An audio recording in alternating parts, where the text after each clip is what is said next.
Many people mistake mental strength for aggressive dominance, a loud, visible absence of fear that bulldozes through every obstacle.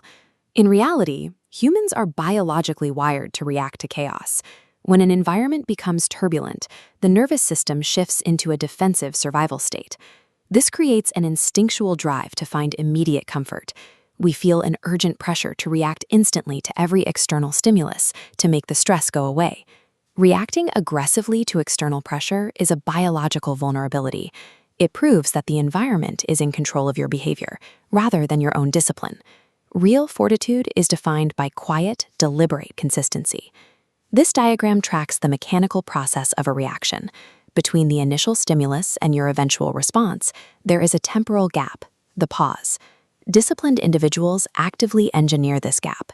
By widening the space between what happens to them and how they respond, they prevent the outside world from dictating their internal state. Mastering this specific mechanical gap is the first step towards separating your internal stability from the noise of your environment. This maps the anatomical conflict in the brain during intense stress. The lower center, the amygdala, seeks immediate relief by reacting to threats without delay. Choosing to pause engages the prefrontal cortex, governing logic and clarity. Its rhythmic pathways effectively suppress the amygdala's erratic pulses. This repetition triggers neuroplasticity. Neuroplasticity is the brain's ability to reorganize itself. By choosing discipline, you are physically rewiring your brain to default to the prefrontal cortex. This structural change alters your baseline reaction to chaos. Over time, your brain stops viewing every friction as an emergency. Mental strength is a trainable neurological skill. It is built through deliberate practice, just like any physical discipline.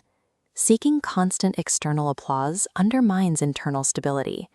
If your confidence depends on validation from others, you have surrendered control of your emotions. You can build professional fortitude by enforcing a mandatory 5-second pause before replying to an antagonistic email. In high-pressure meetings, practice active listening without the need to immediately interject. Observation provides more data than a defensive ego. You can also induce physical discomfort through cold exposure or deep work isolated from digital distractions. Enduring these self-imposed frictions builds a reservoir of self-respect.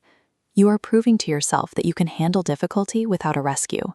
Tolerating deliberate discomfort neutralizes the psychological urge to seek external validation.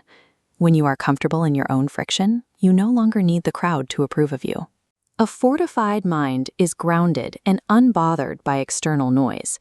It is a state where clarity remains high, even when the environment is loud. Start by identifying a specific, recurring point of friction in your day that you usually try to avoid.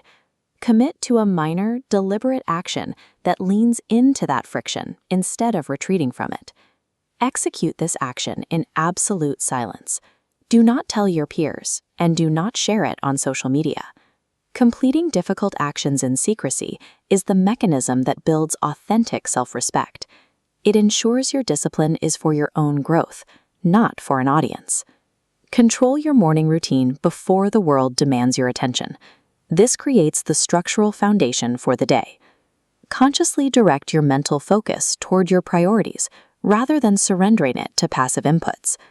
Perpetually practice the mechanical pause to govern your emotional responses in every interaction. Resilience is the sum of daily, invisible choices made when no one is watching. Train your habits. Fortify your mind. Follow Sirweja Mindful for modern wisdom.